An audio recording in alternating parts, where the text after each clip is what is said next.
Hello everyone, and in this video I will walk you through ConfigMaps. So introduction to ConfigMaps. Definition of ConfigMaps. ConfigMaps are a Kubernetes resource for managing configuration data separately from container images. Purpose of ConfigMaps in Kubernetes. So they allow you to decouple configuration artifacts from image content, enabling easier updates and improved flexibility. Benefits of using ConfigMaps. Benefits include simplified application management, increased modularity, and support for environment-specific configurations.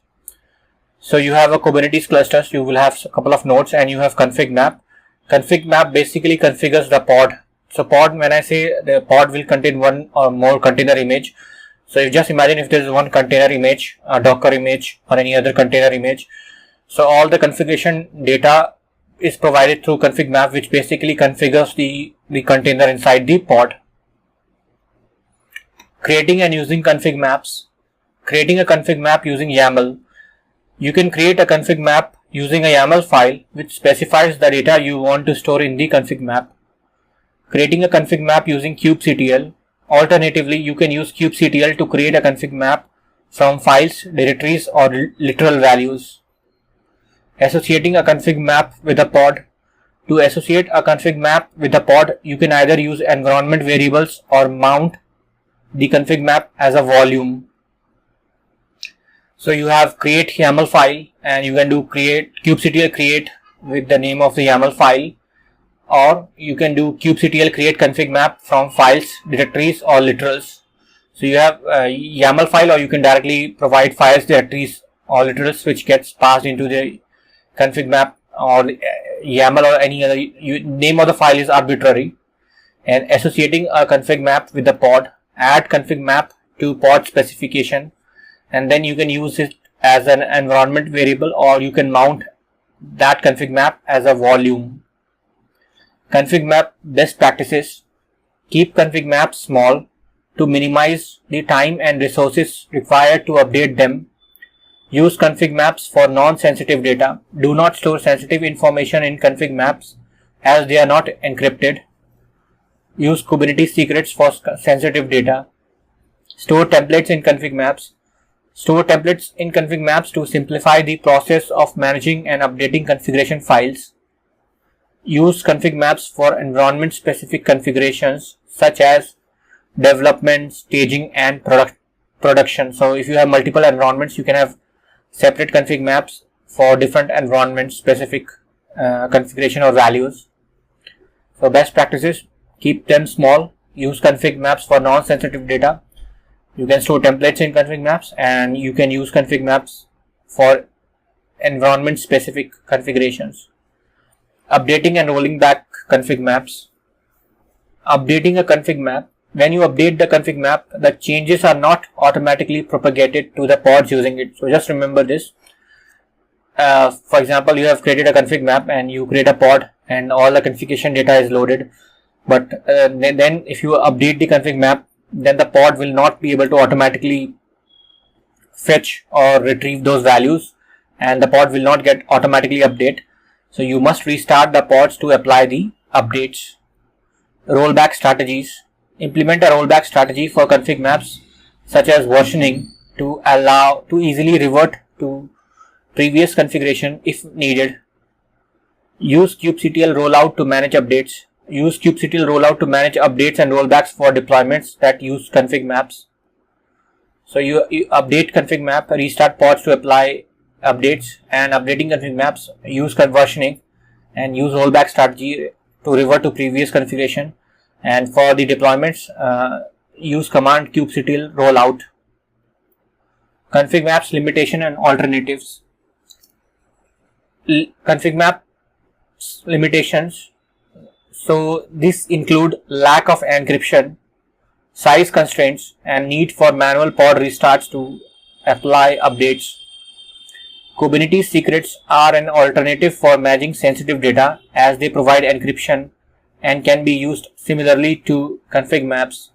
So just want to add, they provide encryption means we need some extra tools on top of framework to actually encrypt the secrets, but it's main purpose is to protect sensitive data, so that's why it's advised against config maps.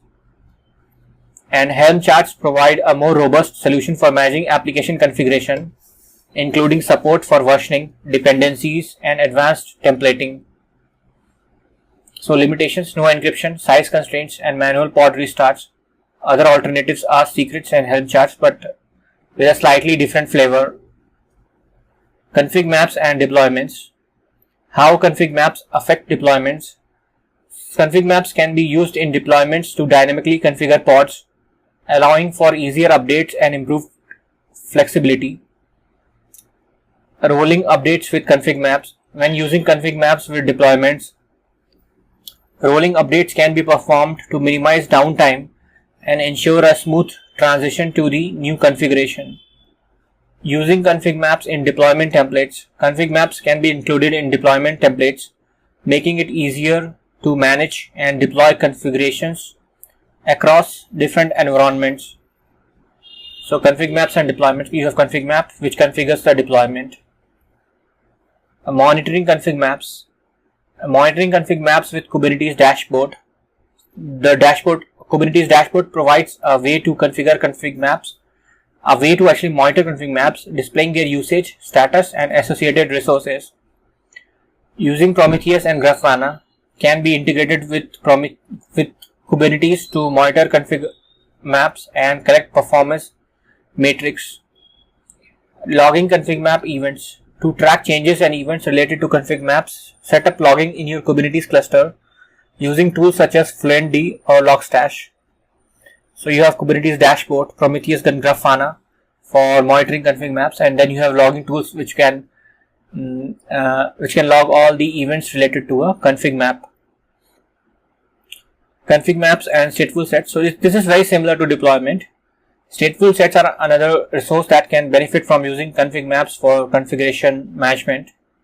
Configuring stateful sets with config maps can be used to configure stateful sets in a similar manner to deployments, providing dynamic configuration for stateful applications. And updating stateful sets using config maps. It's important to ensure a proper rollout strategy to maintain the state of applications and to minimize downtime. So this is very similar to deployment. Config map can be used to configure stateful set. Config maps and init containers. Init containers and their purpose. Init containers are used to set up the environment for the main container, ensuring any required setup tasks are completed before the main container starts. Using config maps in init containers.